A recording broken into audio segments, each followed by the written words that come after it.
How would you like to work for a horrible company? Maybe you're in a bad job right now, but before you accept the job offer, you know how it goes. You can jump online, do yourself a little research, find out just how bad that employer could be or how good they actually are before you accept the job offer. In many cases, before you even go on the interview. A lot of people do that. The same with government jobs. Once a year, there's a satisfaction survey that goes out. Federal workers across all government agencies have an opportunity to fill that information out to tell the world what they feel about their agency.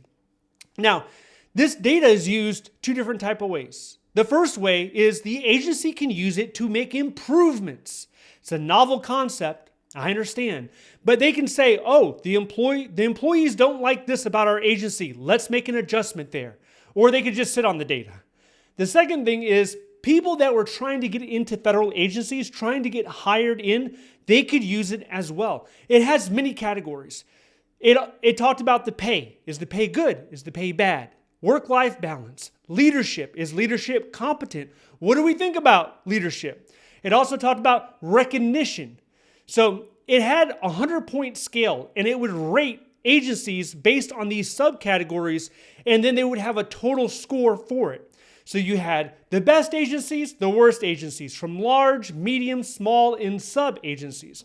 Well, that's not coming out this year. We're not going to have it this year. And is it any surprise why we're not? There's no need to invite negative criticism from the federal workforce. Why would you do that? With all that has happened so far this year, what do you think the satisfaction score of the federal employee is? What do you think? Do you think it's 72% or 73% like it was in 2024? No, probably not. I wouldn't be surprised to see it below 50 points.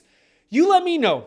Give me a 2-digit number down in the comments. Let me know what you think the satisfaction score is, because we're not going to get an official one. We've seen how the Trump administration reacts to negative feedback.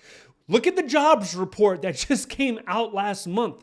Did anybody like that? No, nobody liked that. In fact, the individual that was responsible for producing the report or to hand the report over, that person got fired for delivering the bad news.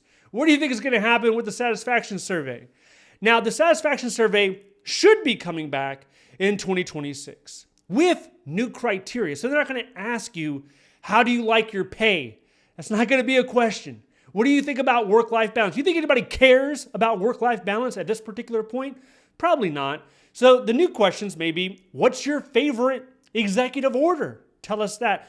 How loyal do you feel to the president on a scale of 1 to 10? Tell us that, right? What will definitely be on there is a question about poor performers. It was on there last year, I believe. This is an important one, I think, but essentially it asks, how are poor performers dealt with in your agency? Is it easy to give them a performance improvement plan? Is it easy to get rid of poor performers? So I imagine they're going to lean in heavy when it comes to that.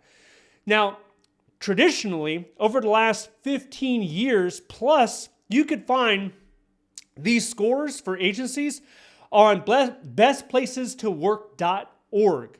If you went to bestplacetowork.org, you'll still see the one from 2024. It's going to be there for a couple of years.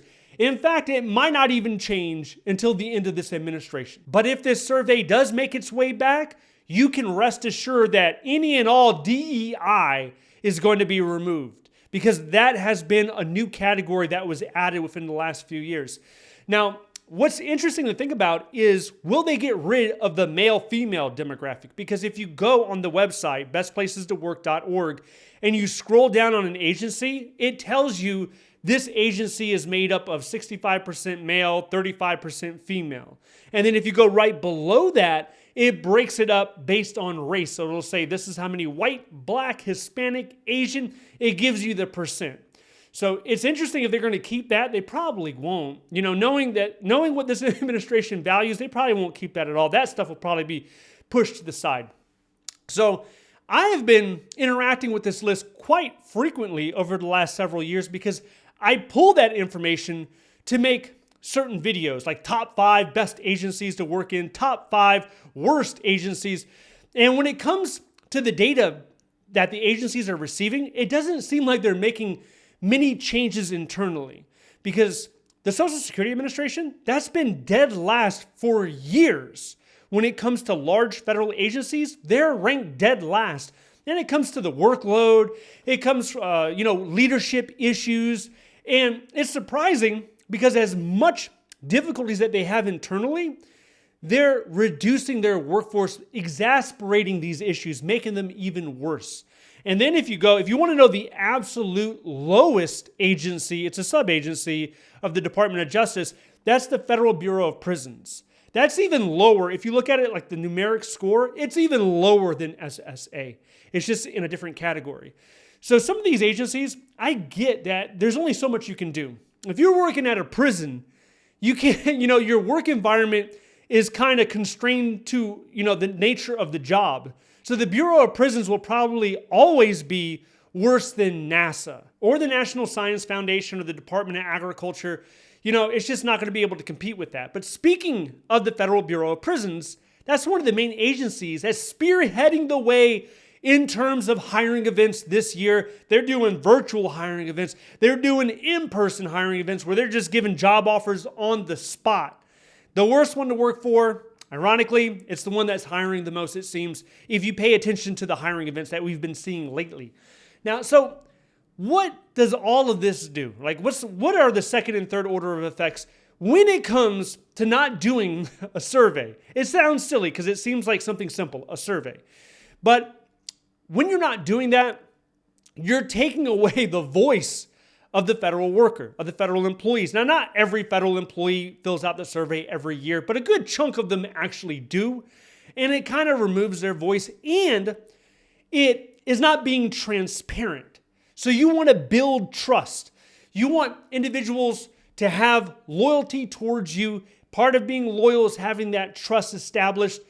Transparency is the way. So what if there's lower scores? Obviously, there will be lower scores when you squeeze out hundreds of thousands of workers. You take away work from home or remote work or telework. You take that away. You take away unions. Obviously, people are not going to like that. So the score is like super low. But be transparent. Own it. Own the low score. In the meantime, we still have Glassdoor. So Glassdoor is a website that is primarily used for the private sector, but federal agencies, they also have a category on there where people leave feedback, or you can go to Reddit, which is a little bit more hit or miss depending on what Reddit forum you're on. But the best bet is if you want inside information regarding a federal agency, you want to reach out and talk to somebody who's actually on the inside working in that agency, or somebody who just left the agency. Now, in addition to all of this, we have a reversal when it comes to layoffs, which is good news. You have an office over at the Department of Labor. Hundreds of people were set to lose their job. Now they're going to get reassigned. And if they decline to get reassigned, well, they're just going to be out of a job. And this is kind of tied into DEI and contract oversight. There's just not a need for these individuals under this administration unless they change their mission focus. So if you want to know a little bit more about that, check this video out next. Stay updated by signing up to the free newsletter down below. Thank you so much for watching, and I'll see you in the next one.